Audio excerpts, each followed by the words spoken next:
What it do?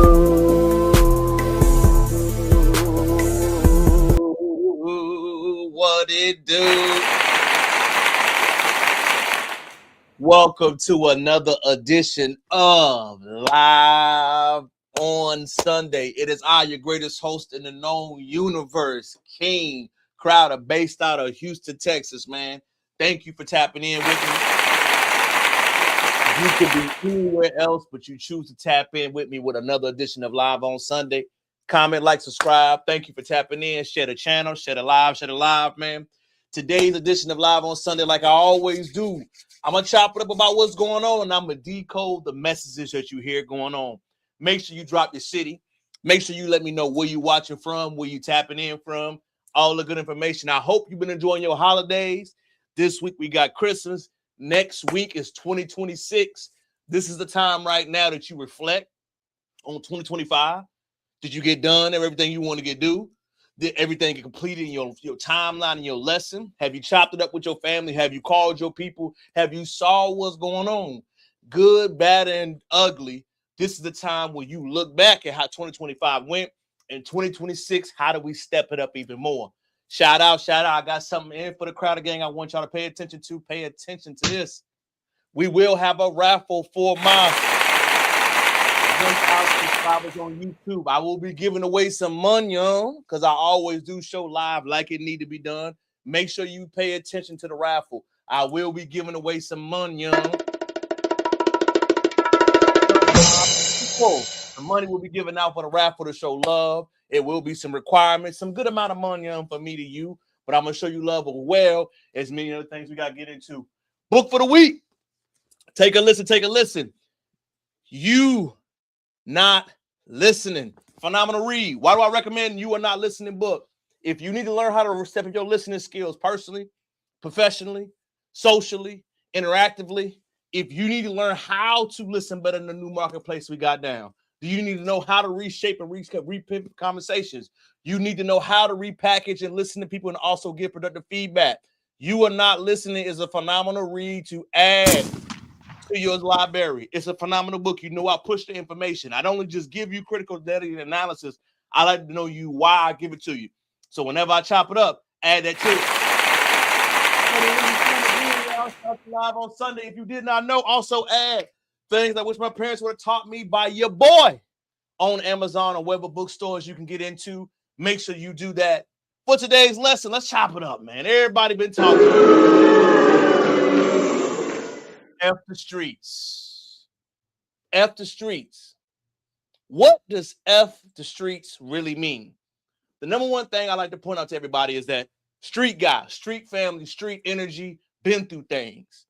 The problem that most of the street guys we have is there is no elevation. There is no graduate growth. There is just, if you're a street ninja, you can only be that way. You can't read. You can't develop. You can't grow. You can't age out of the process. If you're a street ninja, you only can be a street ninja one way. So when you hear that message, F the streets, what they're actually saying is F the way you used to think and grow some. Think about this. Follow me. I'm a street ninja. I come from a street background, lost people, been locked up, been arrested, had family members, the whole nine. The difference is I understood it took time to grow through that. Yes, I love the streets. Yes, I love my neighborhood, but I understood that I have to elevate my mind as I age. There is nothing worse than seeing an old brother that claims he's a street ninja with no motion. If you ain't got no motion as you age, you will not get respect. If you do not have things you read, you accomplish, you do, you will not get that respect. When they're saying F the streets, they're saying F the negative habits that don't allow you to grow as a man. As a man, you can be of the streets. I am. But you cannot be doing the same thing you was doing when you was 21, bro. I get it. But I think in actuality, you have people, aka 6ix9ine, stepping in saying F the streets that are not of the culture. Remember, follow me. You are not of the hip-hop street culture that people emulate, they talk about. The streets is a code word for black men. Pay attention. The streets are a code word for black men. Black men, they saying F you in the way you go about things and how you glorify your age. What they're not saying is that you have to have time to grow. I love what the streets bring. I love the street energy. I love what they represent. I love the triumph and downfalls. I love the culture and assimilation to it. Yes, but I also do not like how it pigeonholes you to be the same. Remember, you must unlearn habits that are no longer useful to you.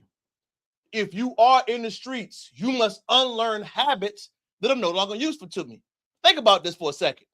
What I learned at 19 in the year 2025, 10 years ago, still be applicable now?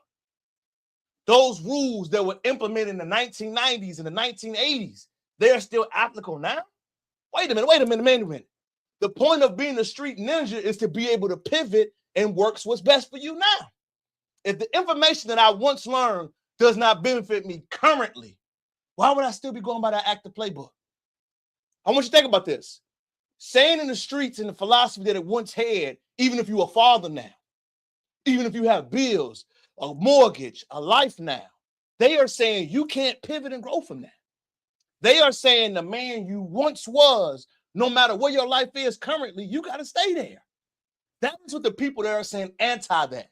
They're not speaking on what the symbolicism of the habit is. Remember, F the street is saying F the mindset that didn't serve me well. The mindset that's going to serve me now and where I'm going, that's what I'm focused on. So I am going away from the traumas. I am going away from the court dates. I am going away from the stealing, even though I didn't have much. I am going away from the people that did not serve me and did not benefit me. Yes, why wouldn't you be against that? Now, of course, we're not saying we're against the people, but we're against the mindset that it took to remain there. Because remember, there's nothing worse than an old street ninja. I know I had to say it. There's nothing worse than the old street ninja that ain't got no guidance, that ain't been nowhere, that ain't trying to read, that ain't trying to elevate, that is just stuck in that mindset of this is how it used to be. It has to stay that way. The greatest skill for any person, human being, life force you ever have is adaptation. The strongest don't survive. The most adaptable do. So if you were in the streets and you had to adapt to access your life in the way it's going, that's the most strongest person. Not the person that said, this is how it was back then. We got to stay this way. You a fool.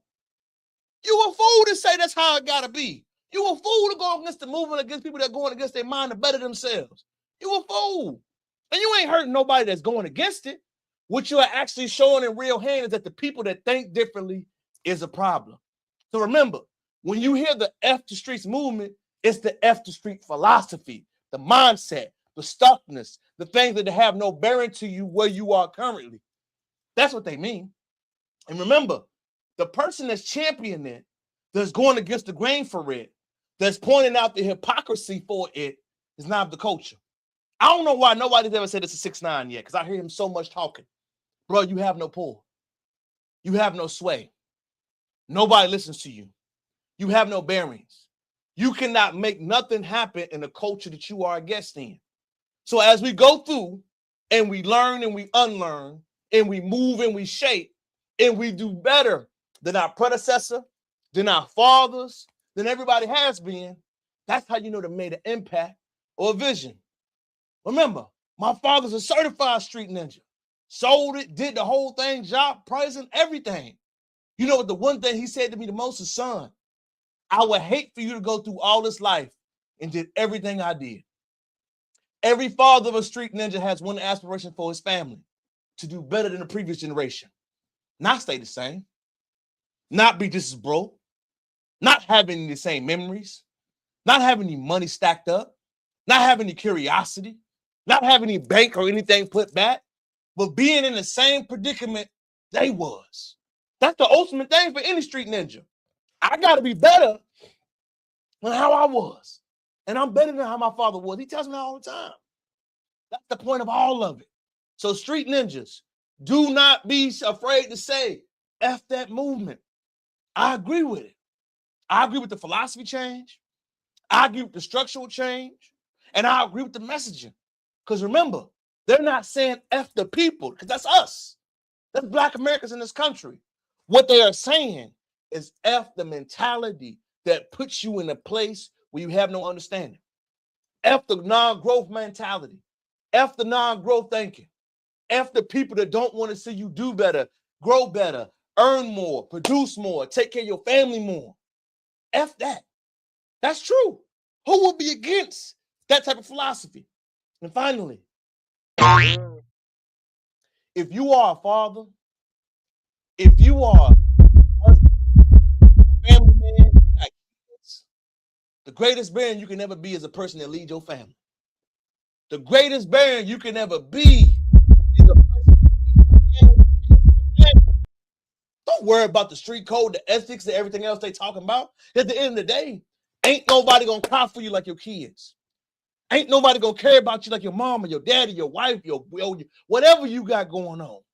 They ain't gonna care as much. They ain't gonna pay the money up to bury you as much. They ain't gonna put no money in your casket. They ain't gonna live and be there for you. They ain't gonna show no love or show no remorse. They ain't even gonna see your mama. Ask me firsthand about just burying his brother and seeing it in real time. The people that was with him all the time didn't go see his mama. They ain't putting no money in his mama's hand. It was your brothers that had to do it. It was your loved ones around you all the time that had to do it. Thank God that you had enough resources you built into them in the foundation enough to do that. Ain't nobody paying for his kids. Ain't nobody investing in their families. Remember, which is your ROI, your return on investment. You put all this money in the streets, and what you getting back from it? What you getting back? The heartache, pain, fights, beef, destruction, problems. What's your ROI in it, bro? We grown. You a man, you developing. What is your cost benefit from it? All that work, all that effort you put in, does it mean a damn thing? Forget what everybody else talking about, man. Man to man. Everything a bit of work and every bit of effort you did, what are you getting back from it? Forget what everybody else talking about. We know you guys in the police. You guys in the election. You going against the grain. Who else is helping you when you go in with something? Who going to see your kids? Who going to check your baby mama? Your wife? Your girl, your mama, your auntie? Who's doing that? That is the whole point of anything, man. Stop believing the hype. Don't let a short-term lesson pigeonhole you back from what the man you are supposed to be up and discussing. So from King Crowder, F the streets, F the mentality, not the people. If your mentality is, I got to be the same way I was in my family, you wasted the last 10 years of your life. The great Muhammad Ali said, if a man spends the last 5 years like he did the previous 5 years, he has wasted 5 years of growth and development. The only thing constant for a man in life is change. It's change. And it's more change. Put your family first. Put your loved ones first. And most importantly, the streets don't owe you nothing. Man, let's go on to our first topic of the evening. Share the live, share the live, share the live. Baby, I'm going to ask a question out here in these streets, y'all. I've noticed something. Why does New York hate so much on Atlanta? New York, come on down, baby. New York City, come on down. New York, artists, people, the whole ship in the group, y'all boys need to stop hating on Atlanta. New York City, y'all boys need to stop hating on Atlanta. King Crowder, why are you saying that so much? Every time I hear a New York artist, somebody from the Northeast Triad taking a shot at Atlanta artists, and they never responding. So many times I hear so many people from that area talking about Atlanta weak, Atlanta fell off, Atlanta politics, Atlanta snitching. Y'all need to work on y'all craft. I know Atlanta has been on top for a while, but AT aliens, especially their brothers, get so much hate. Georgia men get so much resentment. The Northeast, all them other guys from other parts of the group, y'all hate on the South a lot. I don't know if I'm breaking news on it. I don't know if I'm saying something.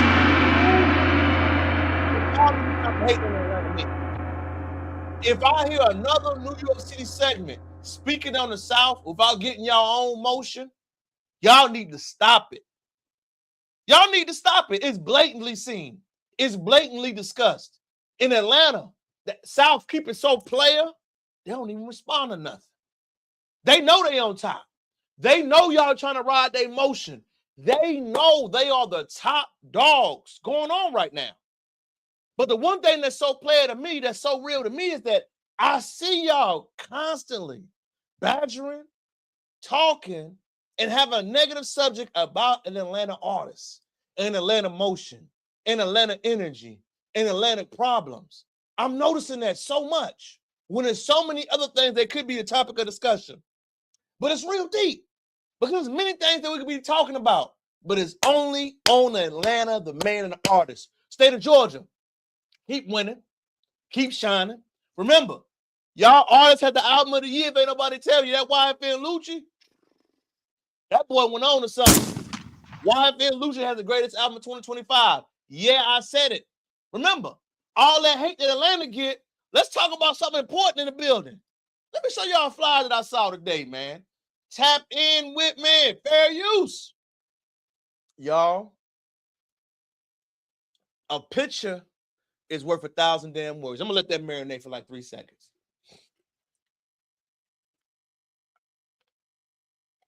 If you have not seen this file right here, y'all, the money of America's messed up. The average cost to buy a home right now is $2,697,000 a month. The average cost of buying a home is now $26,979 a month. I want y'all to think about this right now. Out of all these discussions, vision board, Stubman, beef issues, is no damn way that something like this should be this high.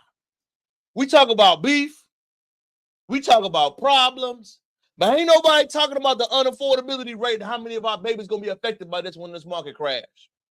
This market crashing, y'all. You don't believe me? Go outside and see the streets. Ain't nobody going out.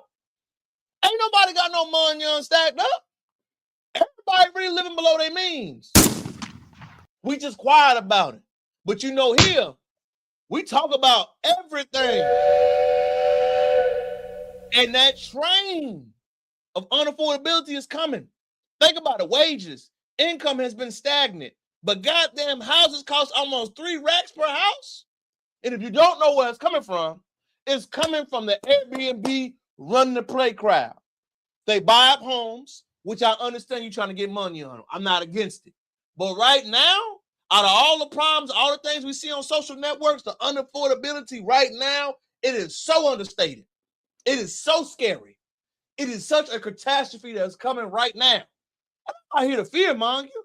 I'm just here to tell you what the ag market is saying, what's going on. Don't believe me. Look at the numbers yourself. Right now, it is almost more likely that you can get an apartment with 2 incomes than you can for 1. Why do you have to worry about that, King Crowder? I want you to be aware because you got to start putting stuff to the side, people. You got to start projecting where your money and your resources are going to have to be. Right now in this American economy, yes, the entertainment side is fun, right? The F the street movement is good to get the blood flowing. But while we saying F the streets, we need to say, where are we going to be living at next? Do I have enough people around me that I can live and roommate with something? Are we going to have generational wealth stacked up? Are we going to have to really cut corners and cut costs with something? I'm looking at the home sellers right here for year to date. Y'all know I always come to the numbers. What's selling? If you look at houses from 2014 to 2015, it's damn near the same. In 2014 to 2015, right? The mortgage rate that we sold was less and less. Ain't nobody closing on no houses. What ain't selling at? Let's look all down the board, y'all. Look at the names. Look at what they playing. It's too high. It's too expensive. You have places in certain areas that had less inventory in 2024 that has more now. Mid-Florida, Minnesota. Look at these places, y'all. Inventory has not moved, and we're down almost 45% in the house buying process. Hey, that's scary. Let that marinate for a second. Scary as hell, y'all. That's scary as hell because it lets you know that it's bad out here. I know everybody rich. I know everybody flossing. I know everybody make $100,000. I know. Everybody making $200,000 and ain't no money. It ain't nothing out here. We living above something. I can afford everything. I know that's the notion to say, but in actuality, it's bad. It's bad. How bad? It's bad that if you don't have the requisite skill set or the ability to develop or see your progress, you're going to struggle a lot more. It's bad when you're seeing people and businesses that are closing a lot more than availability. It's bad that you will have to slash your lifestyle. It's bad that if you're eating out so much more now, I advise you to eat at home more. It's bad that you may not see your price cuts or thing being cut, but you should. It's bad that the pivots that we once talk about, or we laugh about, or we joke about, we don't see the last accomplishment with. It's so bad that maybe we ought to rechange our focus. Maybe we ought to go into compounds. Maybe we ought to live close and leave these communities. Maybe we ought to be ready for these changes. I know it's doom and gloom, King Crowder. That ain't my style.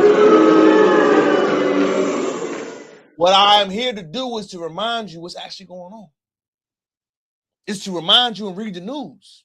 It's to give you the information that nobody else talks about. Why is it important to talk about this information nobody else talks about? Because if you do not know where things are, you will not know where they're going. It is fun to talk about the fun stuff, y'all. I'm 100% with it, right? I am, man. I love it. I enjoy it. I love everything about it. It's fun, right? It's good. It gets the blood flowing. But you got to be aware of the movements, the conversations, the discourse, the actions, and where other things are popping up and where they're going. Next, I don't know if y'all seen it, y'all, but there is a delineation movement heading to white America. Delineation movement heading for white America. You know, I've been telling you about the Black American Renaissance going on, the heritage, staying exclusive on content, right? Did you know there is a delineation movement happening on the white American side? Write this down if you don't know it. Heritage American. Heritage American. Heritage American. Heritage American is their version of original to this country. The original white Americans that landed here post-antebellum slavery. Not the ones that immigrated here through Ellis Island. Not the ones that came here post after the colonization. Remember, there has been a supreme separatist movement that is going on right now. And I'm going to show you how deep it's getting. That the heritage movement is catching steam, just like FBA has. You know, the one thing that I think a lot of people were not prepared for is that the FBA movement is really speaking out how and what this new demographic will begin to affect us and how it would affect other leaders. I'm going to try to show y'all a video. I'm pulling it up right now. Is that fair use, y'all? Remember, I always keep up with y'all politics. 2026 is a political year. And Heritage Americans touch the Republican side. And let's say some of them people, a.k.a. Vivek Swami, got his wake-up call. Take a listen. About criticizing the woke left. Now let me get to the harder part. There's a different vision of American identity that's emergent in certain corridors of the online right. And it says that your identity as an American is based on your lineage. They've been feeling that way, Vivek. You just getting a late response for it. That how long you have been in the country, your lineage and your genetics tied to the blood and soil of the country determines how American you are. It is the idea of a heritage American that says the truest form of an American is somebody who is a descendant of the American Revolution period or before. Vivek, that is what the whole talking point and what people believe. Just because your philosophy is different doesn't believe that that's not been a main talking point, the mainstay. But I want y'all to pay attention. A lot of the immigrants and buffer class are starting to hear it. Heritage American, just like FBA, is starting to surround the airwaves. They're following suit, and they're having their own delineation movement. And I will tell you, this idea of the heritage American, we ought to have this discussion. It's becoming more popular. I think the idea of a heritage American is about as loony as anything the woke left has actually put up. There is no American who is more American than somebody else. The American quality, it's not like the left, they believe in this non-binary stuff. There's no non-binary American. It is binary. Either you're an American or you're not. And you think about it, I could prove this to you. Thank you. I'll take some applause on that. If you really believe in this idea, think about where it leads you. Leads you to believe that Donald Trump is less of an American than Joe Biden because Donald Trump's mother was an immigrant and his grandfather was an immigrant. That doesn't make any sense. Leads you to believe that somehow Bernie Sanders is more of an American than Senator Bernie Moreno from my home. What they're saying is that you're less of American. You're giving examples of white American, Vivek, and what you're not discussing is how you look and how they don't view you as one. I know that's what you don't want to address or be direct about. You're giving an example of other people and not you. So when people have that conversation about you not being an heritage American, yes, they are talking about you, brother.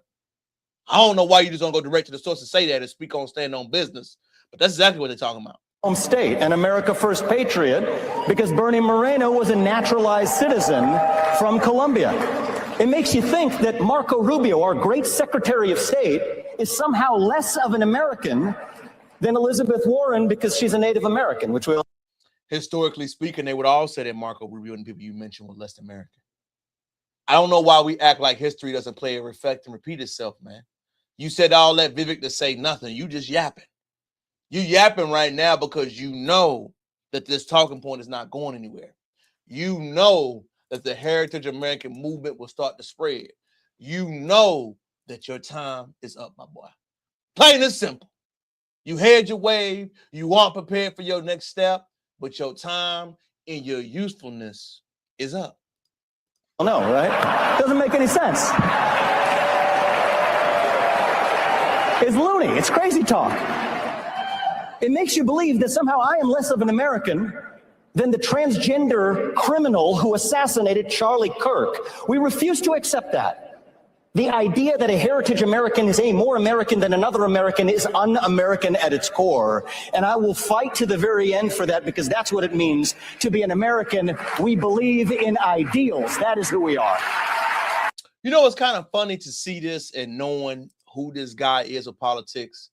For you to really understand what racial dynamics mean in this country, you got to understand that it circles around injustice. So you're trying to give all these just remarks, but they don't give a damn, Vivek. They don't. You just yapping with nobody who cares. Your lineage, your ilk, your philosophy, all that stuff you said fell on deaf ears, my boy.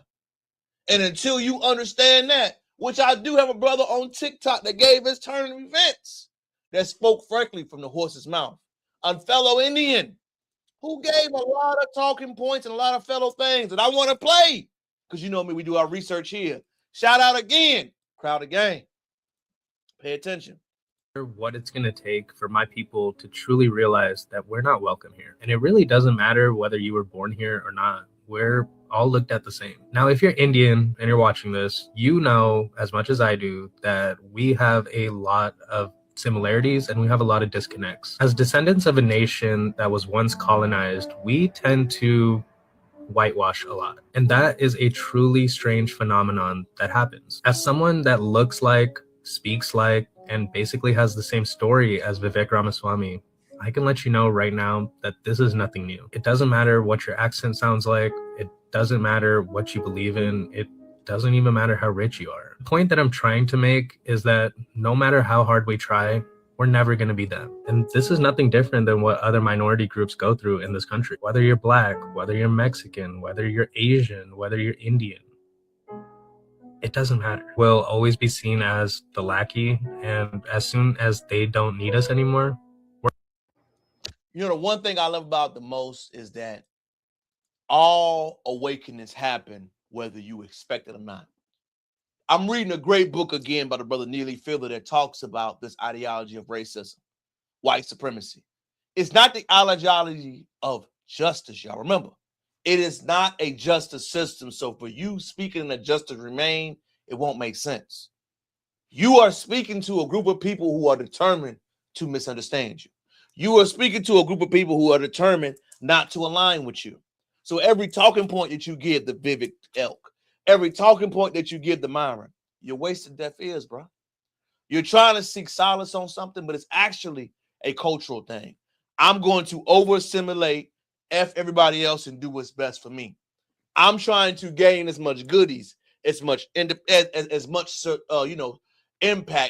love from that community. I don't care about what you say. I don't care if it's not an organic thought. I don't care if I have to hurt myself in the process. I'm going to do whatever it takes to earn, get, and be acknowledged from a certain group of people. But the one thing they never invest in is that every run has a time frame. Every dog has his day. Every entry point must have an exit ramp. And all of the bootlicks, the Sambos, the people that like to go on that podcast acting like I'm assimilating, I'm the quality minority. This is your wake-up call. This is your wake-up call. The Heritage American, the FBAs, all those groups that are coming in a radical political form, we are getting more politicized in this country. I know a lot of people don't want to talk about it. I know a lot of people are not aware of it, but it's coming. And it's unavoidable. The economy, the money, the jobs, the access. We are in a political reparation movement right now. You ain't got to avoid it. You just got to be aware of it. All you can hear is that heartbeat. Time to change. What worked 5 years ago will not work today. It will not work today. And you ain't got to believe me, man. Just watch it. Watch what you see what's going on. Watch when you see the movement being talked about. Watch the people that are getting criticized now. Watch the people that don't have an opinion now how they felt about it. Just watch it. Be observant. And I want you to see being neutral, having a certain ideology, standing with a certain group of community, the feelings of it was once accepted by a group, it's all changing. I'm even go deeper. The mindset is changing in white people. Pay attention. Pay attention. Pay attention. Well, there's been Jared Taylor and all this kind of stuff. I mean, I'm fine with it. I have to be honest though. I get bored with it. Yeah.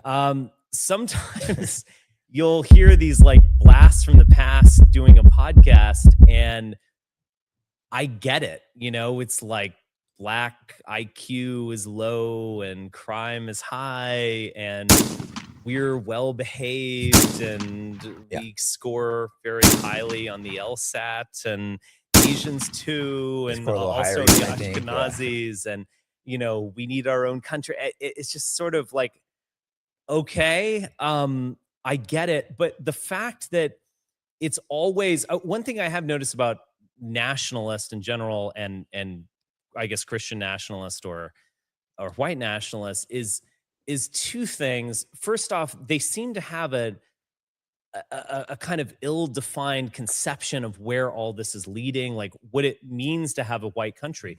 Well, even if we had a white country, if I like snapped my fingers and all non-Bavarian phenotypes, evaporated or something, we're still in decline, by the way. Like, we are still facing every single problem. But not maybe not either. But white people have a lot of problems too, with like drug addiction, porn addiction. Exactly. Yeah. We're still facing this crisis. So you're not. Injustice only survives so long. Injustice, philosophy, thought process. It's a phenomenal book by John Montells. Let me share it right quick. I recommend all of the Crowder gang read. King Crowder gang read. The Dying of Whiteness and How Politics of Racial Resentment is Killing American Heartland. Everybody should read it. Why do you recommend this book, King Crowder? It goes into the philosophy of why hate, injustice, disenfranchisement has an expiration date. What you saw from that younger white male was him speaking on that younger representation date. Injustice, assimilation, the talking points. It's phasing out. What you saw when Vivek Ramaswamy was getting on there saying the same thing, hey, choose me. I'm the safe one. That philosophy, that mentality, why is it being phased out? Because they need us. We are entering a new version of this world, y'all. We're entering a new version of this economy. We're entering a new world that will affect everything. I know a lot of times when we talk about what it will affect, I don't think most people are even aware how serious of an impact it will have. They don't. They think, I'm just hearing it. The world is going to be somewhat similar. But there was an article this week written by the spectacular news group, man. AI will kill lawyers. If you are not ready, I'm going to give you a brief summary. AI lawyers will be sold as irrevocable because it's complex nuance in the human environment.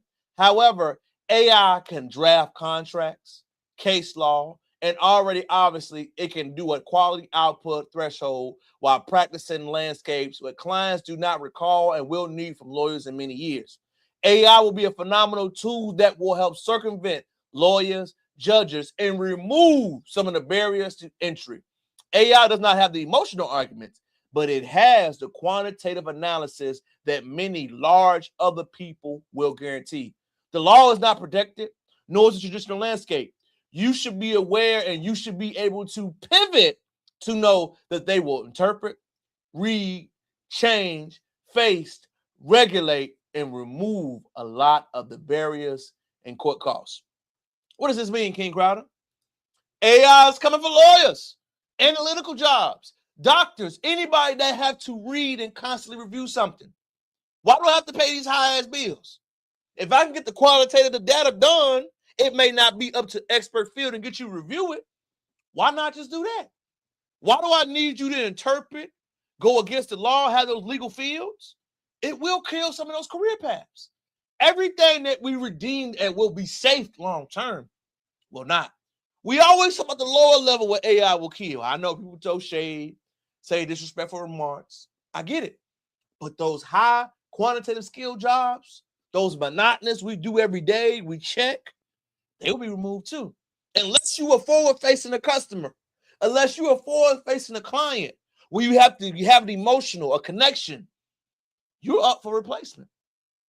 If your job requires you to interpret data, to look at numbers, to analyze, to check for malfunctions, you are on the chopping block. Don't believe me? Read. AI is a tool and a mechanism that will help bridge the gap between those discussions. AI is meant to make monotonous tasks simple. AI is meant to help with those type of things. That's all it's for. Right now with me, y'all, on my YouTube journey, I use my AI assistant Claude for content, for ideas, for creation. Never for my content and what I'm going to say, but as far as my ideas, my thumbnails, my shorts, I use it all for them. I'm a one-man crew. I make my own thumbnails. But as far as my automated technology that I've implemented in my own business practice, 100%. My idea for the group, for the companies, for my work practice, do my daily living, my lifestyle, my planning for my vision, my lady, my pictures, my family reunion, everything else that I try to do, I put it in my AI assistant. 100%. That's exactly what I do. I try to focus all of these things to make myself a better person. If you don't believe that AI will have the same effect on you, you're sadly mistaken. I'm just telling you, this is what the future beholds. Don't believe me. Watch, observe, read, listen.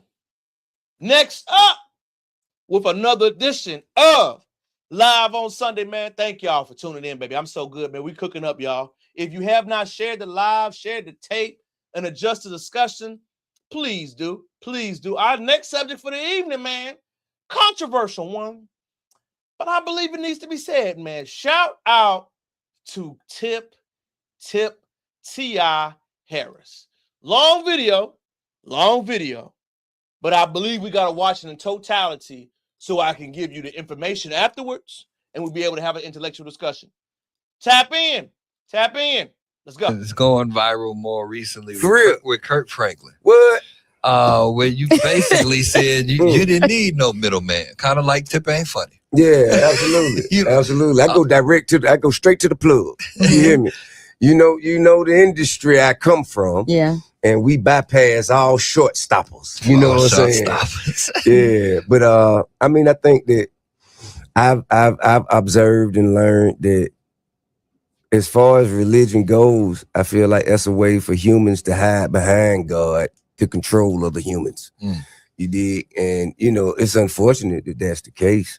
But those who can't see it and who still, you know what I'm saying, on the hamster wheel, I just say, you have your own access to God, and He don't need no money. He don't need no money. He's straight. If your God need money, you need to come see mine. Now, do you say that because they only or what you perceive as a business, a church business? No. Well, first of all, it's not what I perceive as. Okay, so that's I'm saying exactly what it is. What do you mean? Like you saying it's do a they business. count money at the end of the day? I don't know. Do they count money at the end of the day? That's a business. But I'm saying, is that your only reason why? That is a business. No matter how you feel about it, no matter how the way you think, no matter what he said that might have been harsh to hear, what Tip said is a business. If money is taken and received, and something is given to you in a form of fashion where income is drawn in, that is a business. You're saying that about the church. And I'm just saying, I'm not saying to get on you. I'm just saying to understand, because I don't know. So let me just clear it up a little bit. Yeah. You asking me is the only reason I'm saying church is a business because it is a business indeed. No, I'm asking you for clarification. Is that why you're saying that? I'm not saying because yes they or no. collect money? Yeah. No. Is that what you're saying? No, it's not because the money part is a huge issue that nobody talks about. I'm going to break down why, but I want Tip to keep talking because I believe I want to hit my 5 points after this. Because they collect money is because it has become, so much of a high priority. You see what I'm saying? It has gone even, it supersedes the word at times. And don't forget, y'all, the church, remember those asking for $1,000? Remember that video that was recently this year? Close the door. All of those tactics that we see over and over again where it's surrounding money and you have to invest and you have to give and you have to get. They are right, y'all. No matter how you slice it, they are right. I've said this. I've said this publicly.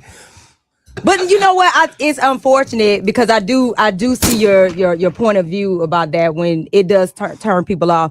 But again, like I said, it is unfortunate that it does turn people away from going to church. Business and a show. It is. I know. Show. I get it. That's what I'm saying. I'm get it. Wasn't what? It's a show. Why? You're supposed to get sharp and go to church. Ain't nothing wrong with that. Sunday is best, but for me, I'm gonna end it right there, y'all. I think the one biggest point, I'm gonna give 5 points that I believe a lot of churches. Shout out to Tip, by the way. It was bold to say what he said in Hot Atlanta, but I'm gonna give you 5 things that I learned that churches didn't used to do. What qualifies me to talk about churches? Family, grew up in their small town, y'all. Religious background, believe in God. I do wholeheartedly, but I do believe we've lost our way. Number 1. There used to be a deposit that helped families buy homes. Did you know that? Back in the day, in most religious and church institutions, they were the first one to help you get inside your home. Follow me. If you are an active member that tithes, that's actively a part of it, they are supposed to be the one to help with your down payment and closing costs. Churches back in the day felt that void for families who were trying to get into home ownership. They felt that void. Churches gave the money, acted as an individual, and the pastor blessed the home. That's where that action comes from. Come to your home and bless it. Number 2, there was a singles ministry. We have a lot of ladies that go to church. The fellas don't go. That is the church responsibility. The women that are looking to date and find a man, it was the church's responsibility for the head pastor to find you a husband. Your job in going to church is to meet a like-minded individual that believed in God, that had the same belief system and thinking as you. The pastor would anoint it and create relationships. We have money. We have subjects. We have what they used to do, they no longer do anymore. Number 3, it wasn't just about the tithes and money. It was about a gift to the storehouse. It was about whatever you could bring that could add value and add to this church community. That was the third thing the churches are missing. Number 4, churches used to have strong political allies. Dr. Martin Luther King was a minister. Churches spoke on current issues. All the issues that we've seen happen in America in the past 15 years. Name me the predominant church pastor that spoke on a black or white. Name me an issue where they actually spoke, had a stance, went against the status quo, spoke against race, ethnicity, or other battle issues. That is a 4th thing that churches have not dealt with. Number 5, churches are still segregated.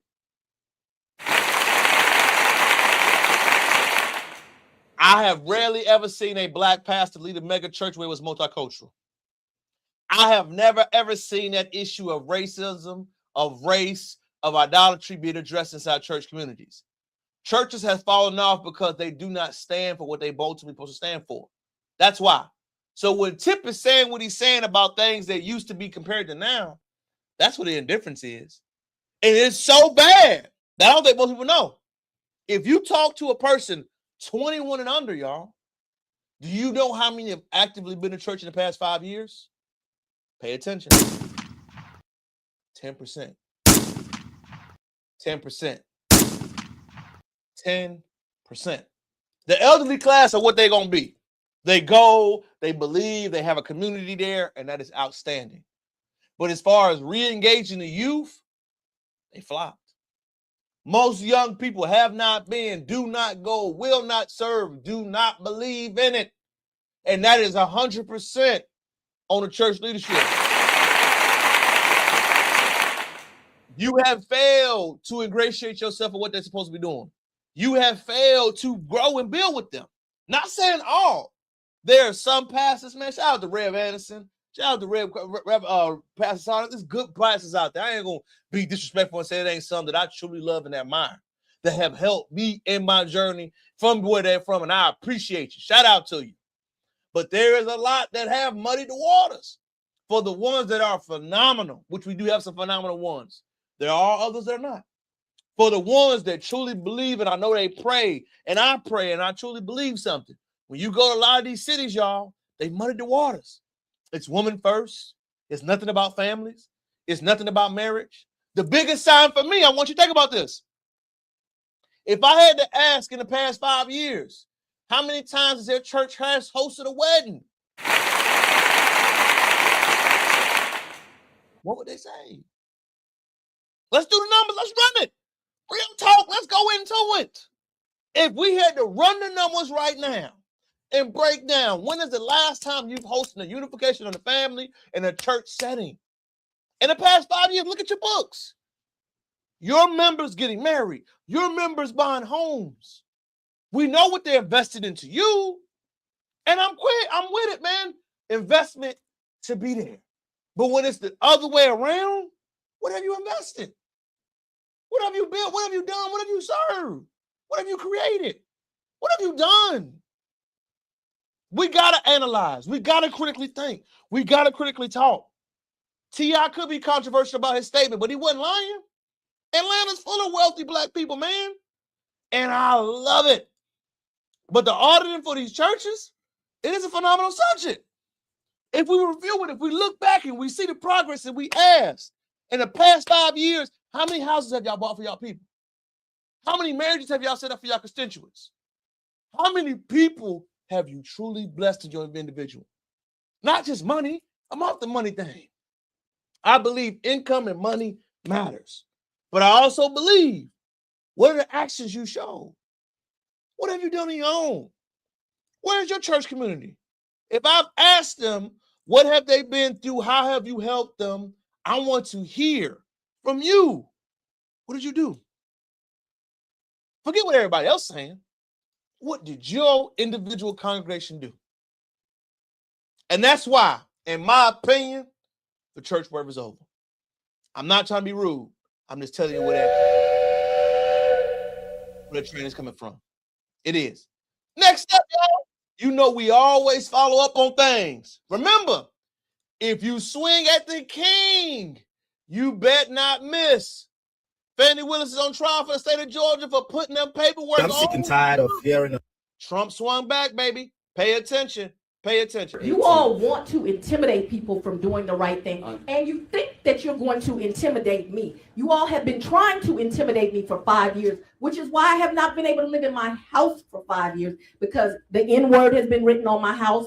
Thousands of threats have come to my office, and instead of doing some legislation, when someone says something inflammatory that you know is going to cause them to be the victims of crime, you ought to do something about it. But you see, I'm not Marjorie Taylor Greene. I ain't gonna quit in a month because somebody threatened me. I took an oath to do the right thing. People came into my community and committed a crime, and I indicted them. And rest assured, if someone else comes in my community and commits a crime, I will indict them again.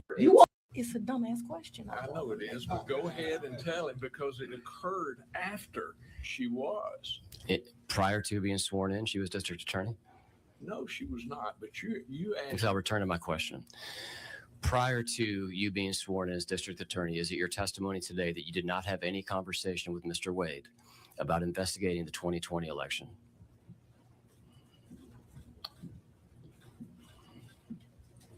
Do you want to answer?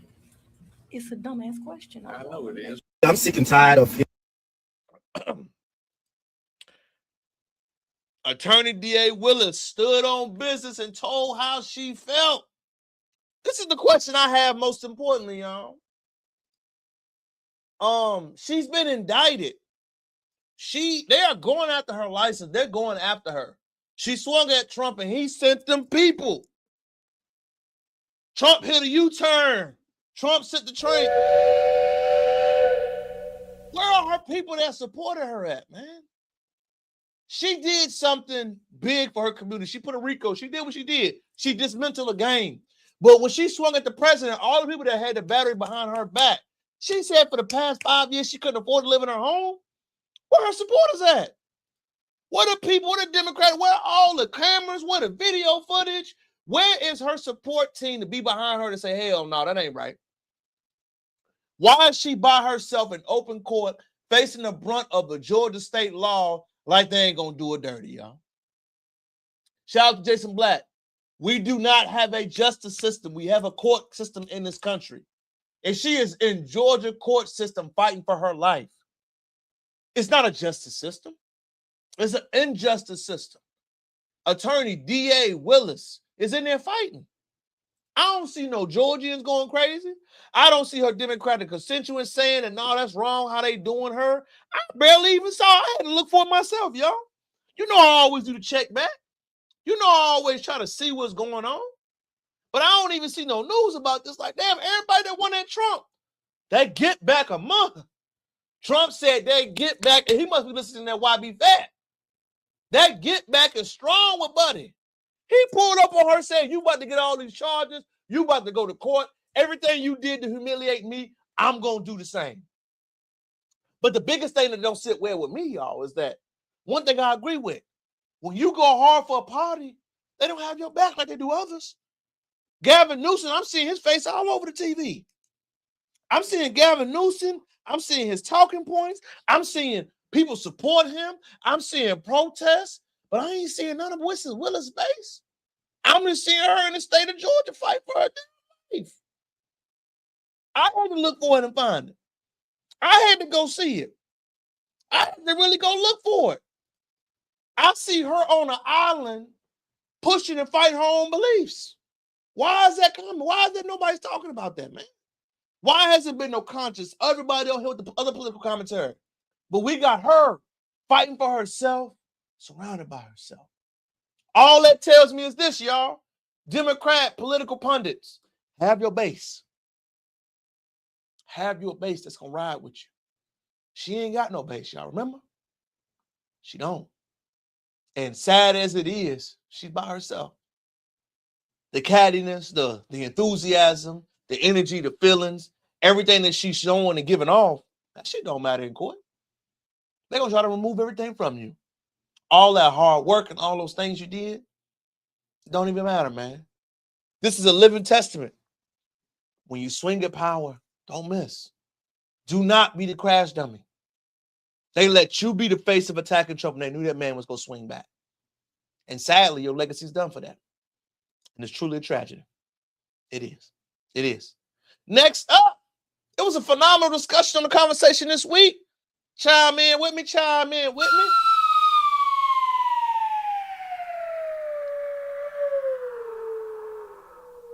My next subject I want to chime into, y'all. For your question, what's an unpopular opinion you can put you in position? This is an awesome answer. If your job requires a college degree, you should be able to write the student enrollment payment as a business expense the way the CEO writes off yachts, private jets, and other things. Think about this, y'all. Why the hell, excuse me, is this not true? Why can't we write the college expense off? Why can't we get all these things to go on?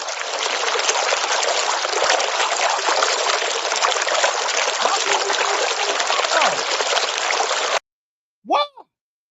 Why can't we write it off if the college requirement is meant to do for a career? Why can't we go against the grain and say, you made me be that career, everybody should be paying it off? Why is it that only certain professions qualify for college debt reimbursement? Why? Why is it that we want to get ahead, we want to invest in our people, we want to believe in what we will believe in, but we don't want to add a nickel to help people do better? I'm going to give you the reason why, y'all. We don't care about our people. We don't care about what you got going on. We don't care what you invest in. We don't care what's popular. We don't even care if you have the benefit of it. All we care about is that you gonna work no matter what. Head down, face down, get to work. Get to work, stimulate the economy, buy a house, buy this. We don't care about investing in our people. We haven't in years. We don't. We don't invest in any of our people. We don't teach. We don't learn. We don't grow. We just don't try. We don't. And the sad thing of it is that we do not see the repercussions on how that's going to affect us until this current day. We don't. We don't. Oh, man. Next up on Live on Sunday, y'all. Phenomenal talking point from our boy Big Bank. I love tapping into the street conversations. You know, this is that point in the conversation where we actually pivot and go on into the fun stuff that we need to talk about this week. Number one, I got to show you the video, y'all. Man, the video is worth 1,000 words. Pay attention. Black suburban girls and Black boys who come from a... This might be a little... I don't know why. Let's keep going, y'all. I'm going to play it again.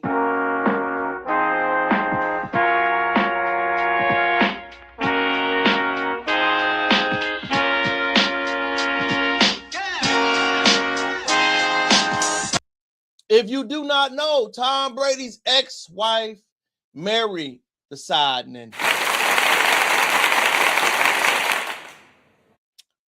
All this proves, if you do not know, ladies and gentlemen, is that Tom made the right decision.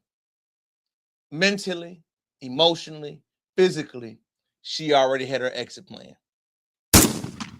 She decided to go with the guy and with him, even though she was in an active marriage with Tom Brady. But you know the one thing nobody's talking about? Will she get the same level, or will she be just as happy with him? Because you have the child. Now you have the wedding. Will the guy stay loyal, or will he divorce you and get half? Remember, when you left Brady, it was an equal footing. The status went up.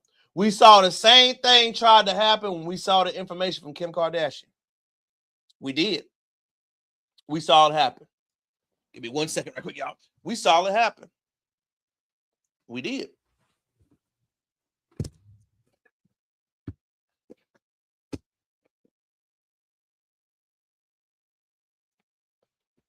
Got it good. My fault, y'all. My fault. Is it good again? Hold on. Got the camera moved. Hold on. My bad on that, family. My bad. Am I good? All right, we good. I saw the same thing with Kim Kardashian with the man, right? But what we didn't expect is that the happiness will be different. Will she be happy with the brother? Will there be any love, lasting romance, blissful marriage, things to look forward to, happiness, growth, new things? You got with a brother because you was in a relationship. Was it a rebound or was it truly love? Time will tell. And you know, the one thing we cannot say, Brady made the right decision. Brady knew you was cheating. Brady knew you was on to something. And Brady was absolutely right to stand by his guns. Why? Because not even a year into your relationship, you got remarried and you left. Very sketchy, very unadmirable, and most importantly, he was not wrong the way he was feeling. Our next major subject for Live on Sunday, the list. The Harvey Weinstein list. Man, I mean, Jeffrey Epstein. I said Harvey Weinstein. Jeffrey Epstein list. Why ain't nobody been... I've been seeing false I've been seeing no names or documentation being released. The Epstein list. They had a fake picture of Michael Jackson. They were doing a catch-22. Why is the information not being released yet? That was a damn waiting list. Why ain't it been the articles? Why we seeing F the street movement and everything else, but we ain't seeing the real cause behind the Epstein list? We saw a fake picture of Michael Jackson. They tried to remix and say it was him when it was a different capacitor. Why is there so much hate towards Michael? Why is there so much disrespect everywhere?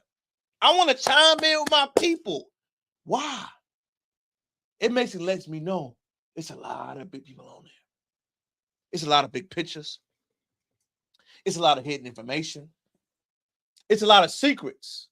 Because the Epstein list took a long time to come out, and we ain't heard a peep.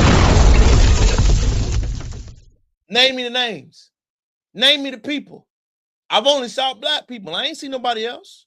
We saw fake information, fake pictures, fake details. Could somebody really digest and analyze who's on there? I ain't seen no stories. I ain't seen no detailed information. I ain't seen no accurate list. All I'm seeing is blacked out information of others who on it. Now that's been released. You tell me, what's the long street? What's the details? Where's the videos? We got Surviving Diddy. Ain't no Surviving Epstein. Where's everybody else in the outroar? Where's all the information, the pictures, the documentarians, the people following people around, the people that were giving their take on something? I ain't seen it. It's been real quiet.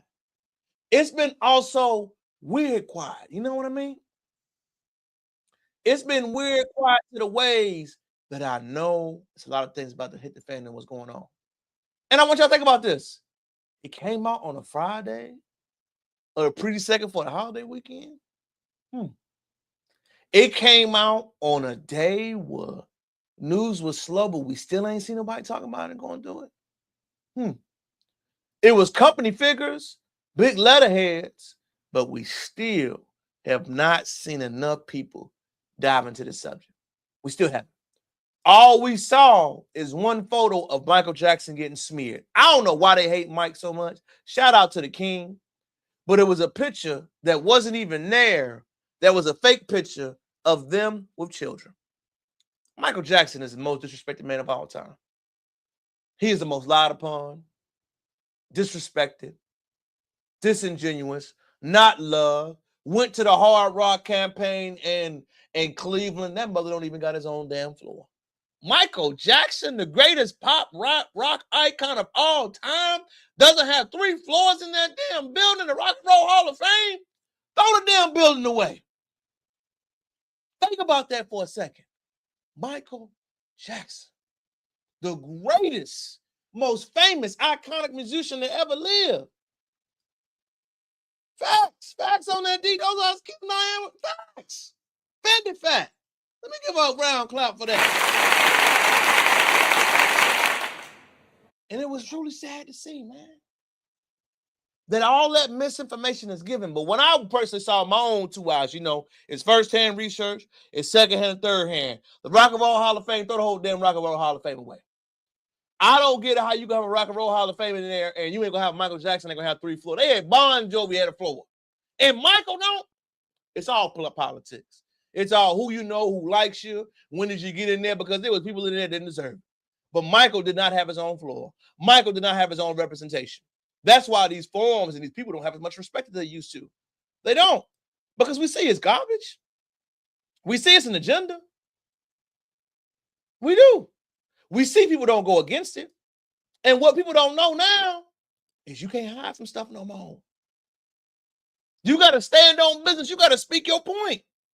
I'm going to show you how you got to stand on business. Like I showed y'all Fannie Willis earlier, Jasmine Crockett. No matter how you feel about her, I want you to play and listen to what she said about reparations. Take a listen. I'm going to try to get through these quickly. There's some misinformation going around about your stance on reparations. I guess just based off of someone proposed what we do with tax dollars and you gave critique for the idea, but you weren't necessarily saying you were anti-reparations. No. And you've told me you've come lead on a couple projects. Yes. Truth and reconciliation in the House. That's something that Barbara Lee was leading on that I'm now working on. I think that anybody that knows me knows that I'm a fan of, making sure that people understand our contributions, as well as acknowledging the harm that has happened as relates to our people. And so for me, it's always been about what is it that we can actually get past? Because I feel like what we do is we constantly have the conversation and we're like, reparations, but it's like, all right, so if we were to move forward in any way, what does that look like? And so, I look at it like, I think it takes kind of some bold, unapologetic people to move the needle. We know that Donald Trump advocated for reparations for January 6ers, right? And so it's like, he didn't just advocate, he got it done. And he wasn't bold enough, he was scared enough, he was transparent enough to stand what he's going for. That is one thing that Trump has on all you guys right now that are black politicians, that he has made it known. You have to have a strong opinion now. Why is that not a big controversy, right? Like, I mean, that's because he's standing by and doing for his people. That's why it's not controversy. People respect what he's doing. People do not respect the old politicians and not saying shit. We don't respect that. We don't respect the politicians that don't say shit. We don't respect the people that don't have strong opinions. Trump has shown what you want to get done will get done. The neutral, the stay kind, the political babble, it don't work no more. A bit more controversial in my mind, right? So why is it that we can sit here and be okay with the fact that billionaires are going to get historic tax cuts? She did not answer not one time how she felt about reparations, and that will not go over well for the new black people in America. The old talking points, be safe imagery, y'all, for all political people got to understand. It ain't gonna work no more. It's not. It will not work to have a neutral standpoint. You will not get voted into office being neutral, having a saying, a different mentality. You must say with your chest what you feel. You must say with your chest what you think. You must say with your chest what you are standing behind. The old notion of I'm going to make it through being neutral, being passive, not having a strong opinion, being quasi, doesn't work, y'all. It doesn't. It doesn't. And I don't think people understand that the Obama, let me get along, stay under the radar crowd will not translate and will not do well anytime moving forward. It won't. You don't have to agree with me. Look at the numbers. Look what people stand for. No matter what you believe, what you think, what you may go across something, y'all, the reparation subject for any leader has to be answered. There's a Maryland governor going on right now. Shout out to the state of Maryland. I lived in Frederick, Damascus, and Bethesda at one point. Shout out to Maryland DMV. Maryland governor vetoed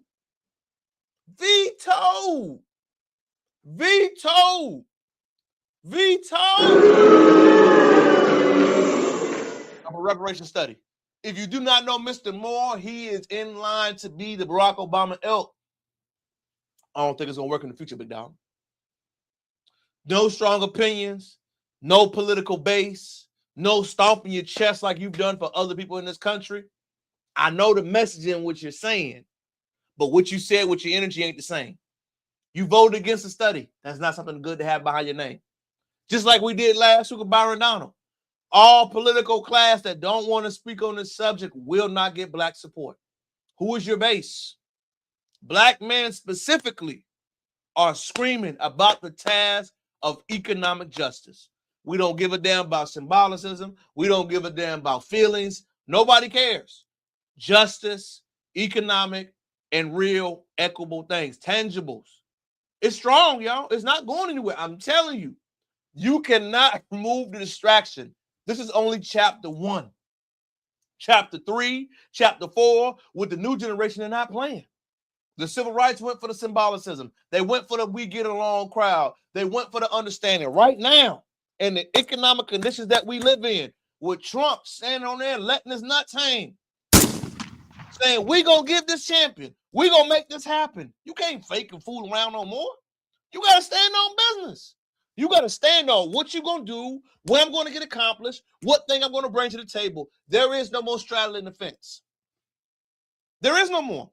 It don't matter what you say, what you think, how you feel, what your lesson is, what you went by. Nobody give a damn about that. They don't. They only care about what accesses and what things you're gonna bring to the table with. You ain't gotta agree with me. Look at what your base is saying. Look at it. Look at it. Look at it, man. Holding firm on what people are gonna be saying, man, in the future. It's a scary time for our political leaders, man. It really is. And everybody is having an eye-opening moment. Everybody. Everybody. And last but not least, who's getting that eye-opening moment, if you did not know, man, is the great Candace Owens, as people are saying to her, man. Candace Owens is getting her wake-up call. She always gonna get it, because if you do not know what the great Neely Fuller said, all racist people and individuals and infrastructures break their tools. I want you to pay attention to listen to the pander. Try to swing back around. Pay attention. Contract lords. I challenge Black Americans to wake up to your true history. What true history? The one you always disrespect, Kansas? The one you was always disrespectful to at one point or another? The one where you said disrespectful to Marx and said, you know what I mean? All that stuff. Hold on, let me go ahead and pull up her history while she's talking. I'm gonna let her yap a little bit more. Because your quarrel is not with white men. Okay. Wake up to who publishes these books and keeps us warring with one another. Christians versus Christians, right? Christians versus Muslims. Wake up and learn the true history of slavery, because that wasn't exactly a white men sport, okay? Jewish people were the ones that were trading us. Jewish people were in control of the slave trade. They've buried a lot of it, but it's there, and you can find it. I think all of us need to wake up to this, because it's a contract. I want y'all to pay attention to that remark she said, but I want y'all to also pay attention to what she said about George Floyd post this happening, because you know, you cannot come and say something disrespectful and then backtrack it up. Let me try to find that video while we're talking, because her tune has changed a lot, y'all. Y'all might not remember it, but you know, I'm always got your back. You know, King Crowder gonna come with these receipts for you now. TikTok search for you, shop, explore, Lord, follow, friends. Let's stop that, y'all. My bad. Let me go ahead and find that video right now, y'all. In case you remember, you forgot. Let me show you. Let me show you when she said those disrespectful remarks about George Floyd and his family. Give me a second, y'all. Tap in and tell me what city you in. Tap in. I want y'all to remember these comments, because I remember. Pay attention, baby. Pay attention. And I got it. Take a listen, y'all. He's crying. Hold on. He's crying. Concept of racialized police brutality is a myth. Okay? All you have to do is sit down and do basic mathematics to discover that the entire narrative that we have been sold is a lie. Okay? It's a lie. There is no racially targeted police brutality against Black Americans. In fact, if you are a white American and you commit a violent crime, you have a 25% higher chance of suffering a police fatality than Black people. Now, you might come across some people that are really bad at math, and they'll say, Candace, I know that only 9 Black people were killed last year unarmed by police officers, and 19 white people were killed unarmed by police officers. But Black Americans are only 13% of the population, and white Americans are 60% of the population. So that's why. No, that's not how math works. You don't look at the numbers according to how many Black people there are in America. You know what's the funny part about the whole Candace Owens conversation, y'all? She doesn't represent anybody. She is truly a person without a country. She been living off of the anti-Black crowd for a minute. Now she's switching up to the anti-Jewish crowd. You know the one thing she doesn't do? She has no base. She has no love. She has no support. She is a woman by herself. She doesn't represent anybody. She doesn't have any love from anybody. She is truly somebody that is on an island by herself that is trying to build, to establish, to project, to try to create a base because she see what's coming. You want to know what's coming, y'all? What's coming is they are coming for her ass. They are coming. Her critics, her people, her narrative she painting, it's all at the end, y'all. She knows at the end. She knows that they're coming for her neck. She knows that she doesn't have an established base of surroundings. Candace Owens knows that she's on her last days and last ways. So like at the beginning, we went into the F the streets thing, right? We went into that narrative. We broke down how we felt. It's the same commentary. You know what the difference is? The difference is we know that it's a mentality that needs to be changed. Well, Candace sure thinks a mentality got to be changed. What she thinks is that what I've done, what I've felt, will make me survive long term. What she doesn't estimate or understand is that what you built and what you dealt has been given to you. You ain't got no base that's going to justify you when something goes left. You ain't got nobody that's going to truly believe you or support you when things go bad. Because in our lifetime, they're going bad right now. They really are. They're going bad. You're going to do bad. And the people that support and fund you will cut that funding and that support off. That's why you're trying to spin back around. I'm going to keep on going. But even though you keep going, even though you're trying to spin the block, even though you're trying to create that relationship block, even though she texted back saying, hey, big head, we ain't responding. You ain't got no love out here. You ain't got no allies. You are truly a person without a damn country. And you know what the sad part is? We sitting back and we watching. The Black intellectual class is sitting back and watching you struggle. They ain't gonna speak. They ain't gonna say nothing. Why would they? Why do they need to? Why should we? Sit back. Let your actions go. Allow people to see what you're gonna do and how you're gonna grow. We ain't gotta say nothing else. We are going to work and maneuver because long term, you always gotta come back. But the sad part is, what are you gonna come back to? Remember, just like after streets movement, you gotta be willing to pivot, unlearn, but you also gotta deal with those actions that come back to you. So as we finish another great edition of Live on Sunday, thank you for tapping in with me. Thank you for listening to my big mouth. Thank you to everyone that helped me reach that amazing milestone, that amazing of officially 1,000 subscribers. Let me clap again. I want to tell you, I cannot wait to start this raffle. We're probably going to start doing it January 1st. Hopefully you stay tuned. I got to get enough photo shoot, enough updated. Stay tuned. We got a lot of things cooking. Also, Black Men series about brothers, background, origin stories is out right now. First series was Killer TV, the origin of Kayvon McKinnon and how he began to form into a guy that came from foster care to form a best conversation network. Subscribe, like, comment to his channel. Hopefully you find something interesting you can take into it, as well as you subscribe, comment, stay in tune with your boy, King Crowder. We got 2 weeks left in the year to 2026 hit. Please enjoy it. Think about 2025. Think about all the goals you got coming up. Before you leave today, text your mama, text your daddy, text your brother, text your sister. Tell everybody you love them.